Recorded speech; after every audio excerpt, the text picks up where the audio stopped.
Bienvenue sur cette vidéo de présentation de la ressource géothermique du projet Géopulse.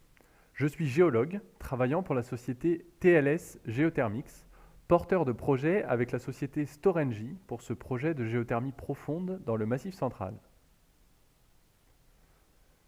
Une ressource géothermique haute température est une quantité de chaleur renouvelable et exploitable naturellement présente dans le sous-sol.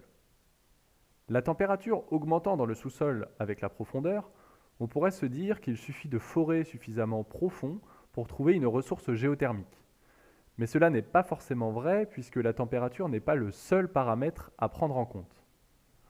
En effet, la quantité de chaleur exploitable dépend aussi de la présence de fluide naturel dans le sous-sol, de son volume et de sa capacité à circuler dans les roches. Par exemple, il y a beaucoup plus de chaleur dans une piscine à 25 degrés que dans une tasse de thé à 80 degrés. Cela s'explique par la différence du volume d'eau chaude. Une température élevée sans présence de fluide ne constitue donc pas nécessairement une ressource géothermique. Alors pourquoi le Massif central est-elle une région favorable à la géothermie haute température ? C'est d'abord lié à la forte quantité de chaleur présente naturellement dans son sous-sol. Sous le Massif central, le manteau terrestre, qui est très chaud, remonte légèrement et apporte avec lui d'importantes quantités de chaleur. Cette remontée du manteau explique le bombement de la topographie régionale que l'on observe bien sur une carte de France de l'altitude. Sans ce bombement, le Massif central devrait avoir les mêmes altitudes que la Bretagne, puisque ces deux régions ont une histoire géologique proche. Ce phénomène, qui fait du Massif central une région avec un sous-sol particulièrement chaud à l'échelle de l'Europe, a aussi eu pour conséquence l'activité volcanique récente à l'échelle géologique que l'on peut observer un peu partout dans la région. L'autre raison qui fait du Massif central une région d'intérêt pour la géothermie est la composition de ces roches et les structures qui les recoupent. En effet, les roches du Massif central sont essentiellement des roches dites de socle, comme le granit, et sont très rigides. Ces roches apparaissent généralement en rouge sur les cartes géologiques. De plus, les roches du Massif central sont recoupées par ce que l'on appelle des failles. Ces structures géologiques sont le résultat des forces à l'œuvre lors du mouvement des plaques tectoniques. Les failles sont des zones où la roche est naturellement très fracturée. Des fluides vont donc pouvoir remplir ces fractures et circuler naturellement le long de celles-ci en horizontale comme en profondeur.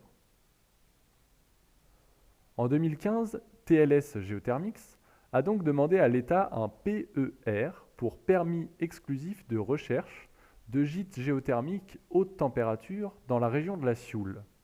Ce permis, qui accorde uniquement un droit exclusif d'explorer et non de forer, a été validé en 2017. Il recouvre une large zone dans laquelle on retrouve les éléments favorables à la présence d'une ressource géothermique. La région est en effet située à l'aplomb de la remontée de chaleur sous le Massif central. Elle est aussi recoupée par plusieurs grandes failles, dont la faille de Pongibaud, qui a été exploitée jusqu'à la fin du XIXe siècle pour le plomb argentifère. Enfin, la région de la Sioule est aussi d'intérêt du fait de la proximité de la chaîne des puits, qui pourrait impliquer un surplus de chaleur dans son sous-sol profond, lié à son activité volcanique récente. Rejoint par Storengy en 2017, TLS Geothermics a mené depuis des études visant à comprendre le sous-sol et évaluer le potentiel géothermique de la région. Les méthodes d'analyse, souvent déployées en partenariat avec des universités, ont consisté à analyser les roches et les failles en surface, obtenir des images du sous-sol grâce à ce que l'on appelle de la géophysique, et analyser la composition des fluides de certaines sources, comme à Sessa ou à Pranal. L'ensemble des résultats obtenus lors de ces analyses ont permis de confirmer le fort potentiel géothermique de la zone. Un site très favorable à la présence d'une ressource géothermique haute température a de plus été identifié sur la commune de Saint-Pierre-Roche grâce à un faisceau d'éléments favorables issus de l'exploration. Tout d'abord, le site identifié se trouve à l'intersection entre deux zones de failles, la faille de Pongibaud et la faille de la Miouse. Cela entraîne une augmentation du nombre de fractures et donc du volume de fluide disponible, ainsi que de sa capacité à circuler dans la roche. D'autres éléments indiquent la présence de circulation de fluide dans la zone de faille, depuis des niveaux profonds chauds jusqu'à des profondeurs moins importantes de l'ordre de 3 km. Les images du sous-sol, réalisées lors de l'exploration, ont permis de localiser ces circulations à l'intersection même entre les deux failles identifiées, et à une profondeur de 3 à 4 km. Les images géophysiques ont aussi montré l'enracinement profond de ces structures dans ce qui pourrait être une ancienne chambre magmatique solidifiée, mais encore chaude, située entre 12 et 15 km de profondeur. Un forage d'exploration est donc proposé sur ce site pour d'abord vérifier les éléments favorables observés depuis la surface, pour ensuite acquérir de nouvelles données in situ et pour enfin valider ou non la présence d'une ressource géothermique exploitable. Le diamètre de la partie terminale du forage, la plus profonde, est d'environ 20 cm. Les résultats du premier forage, appelé SIM1, seront considérés positifs si la température et le débit de fluide trouvé sont suffisants. Dans ce cas-là, un second forage sera réalisé pour constituer ce que l'on appelle un doublet géothermique. Dans un doublet, le fluide géothermique chaud est pompé par le premier puits. Une partie de sa chaleur est ensuite récupérée en surface dans une centrale géothermique qui permet de produire de l'électricité et de la chaleur. Le fluide est ensuite entièrement réinjecté dans le sous-sol par le second puits. Les deux puits d'un doublet doivent être éloignés pour laisser au fluide le temps de se réchauffer en circulant dans la roche.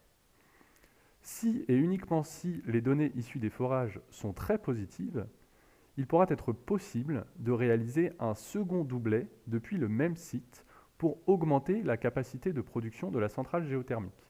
C'est pour cela que la demande du projet Géopulse porte en tout sur 4 forages. Dans le cas où les résultats du premier puits ne sont pas bons, le projet de centrale sera abandonné et le site de forage sera rendu à son état initial. La centrale géothermique aura une puissance électrique de 5 MW, voire 10 MW s'il y a 2 doublets. Elle permettra de produire en continu de l'électricité renouvelable et propre pour alimenter l'équivalent de 9000 foyers français pour le cas d'un seul doublet. Cela correspond environ à une petite dizaine d'éoliennes. L'emprise foncière de la centrale sera réduite à 2 hectares et l'impact paysager sera faible, notamment comparé aux éoliennes. En plus de l'électricité, la centrale produira de la chaleur qui pourra être utilisée localement pour répondre à des besoins qu'il reste encore à identifier. De plus, en phase d'exploitation, la centrale emploiera 5 personnes à temps plein.